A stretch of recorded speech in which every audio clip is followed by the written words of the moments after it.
Hi, my name is Terry Davis, and I am retired from the U.S. Army. And I went in the fall of 1984, and I was honorably discharged in 2002.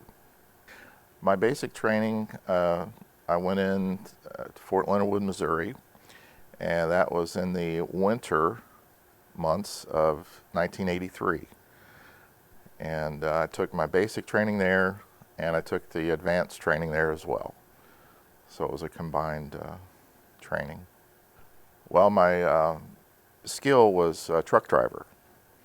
I had decided, since I had some civilian training, that I would go ahead and do that in the Army. But the Army ways of doing things is completely different than civilian, so I was very surprised on how they do things. We knew, as I was in the Army Reserves at that time when we got the word that Saddam had invaded Kuwait, and we talked about it in general conversation, but nothing really, prompted us to believe that we would be called up for that. And as the months went on, that fall and into winter, we became more concerned that things were, escalating, and that we may be called. And when we did get that call, it was total surprise and total, just, oh wow, it's really happening. To start, it was all, fanfare. I left Ohio from Springfield, Ohio. That's where my reserve unit was. And we were a transportation unit that carried bulk fuel.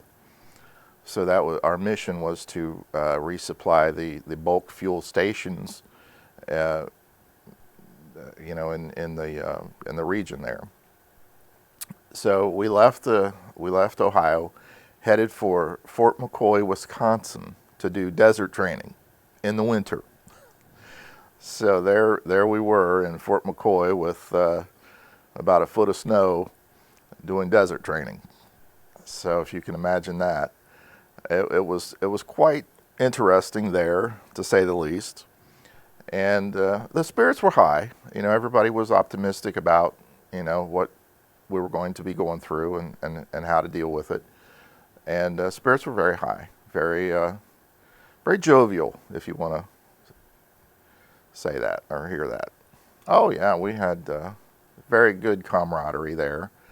The platoon that I was in, and the squad, I was a squad leader, so I had people under me, and yeah, we all became very, very close and had good camaraderie, and had a really good relationship throughout. The plane ride over, we left Fort McCoy. I think we were there about 30 days, and we left Fort McCoy for Saudi Arabia. It was a 25-hour flight on a commercial plane, and we had to stop in Brussels to refuel. And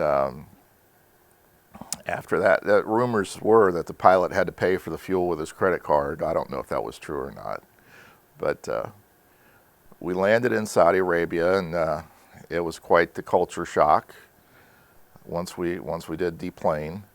And as we were deplaning, the flight attendants were offering everything off the plane: pillows and blankets and water, extra water, and just everything that was on the plane. They were just letting us take it. And that was very comforting to know that they would do that for us. And we were housed in a warehouse on a pier for a short time. I don't know if you recall, but there was a Scud missile that actually hit one of the warehouses. Well, we were staying in that warehouse. We were not there. We were already deployed at that time, but the Scud missile hit exactly where we were, at that warehouse. But yeah, the ride over was, it was 25 hours on a plane. Never experienced anything like that before. The culture shock of landing in Saudi Arabia, never experienced anything like that before, and it was quite the experience. Well, in the beginning, it wasn't. It was like a summer camp, like our or just a regular military drill. It wasn't warlike at all. We were. The only problem was there were so many of us at the pier that we overwhelmed the Saudi plumbing. So the engineers were busy on getting us some Army facilities to take care of our sanitary needs. So that was an issue, and believe it or not, toilet paper was an issue because the Saudis had a very limited supply. So we actually brought our own toilet paper with us, and our containers where all our supplies were brought by ship, and they had not arrived yet. So we were, at will of the Saudis, and using their commodities there.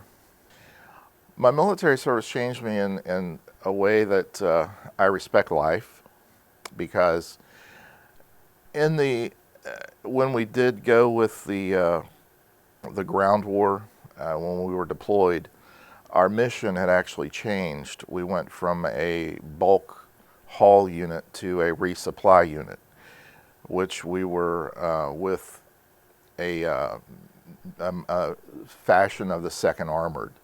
We were directly in support of those folks. And, my thoughtfulness, my awareness of life, human life, just became more aware and appreciate everything that I'm given on a daily basis. Well, in the beginning, it was, fanfare again. We were welcomed as heroes and given a beautiful, welcome back, and, everybody was open arms. And when the fanfare wore down and you begin to think, well, you experience different aspects of, what you went through and what you did, and, and those reactions. And so you develop some issues that you need some help with, and PTSD. And so we, luckily, my wife was very understanding of that, and I was able to, take her advice and go get some help and work through those problems, work through those issues through the VA. Yeah, a couple of guys. Yeah, we stay in touch. One of my best friends recently passed away. He was actually the best man at my wedding, and I'd known him since my first assignment at Fort Eustis, Virginia. And he was a medic, and he was from Huntington, West Virginia. He went to Marshall University, and all my family, they went to University of Cincinnati, so that was a good. I always kidded him about Marshall, and he always kidded me about UC. Well, the military, if anybody is contemplating a career, as a young person, I would suggest that they consider the military, especially nowadays. And there's great opportunities for education, experience, and I would wholly recommend that, as a career choice to go in the military.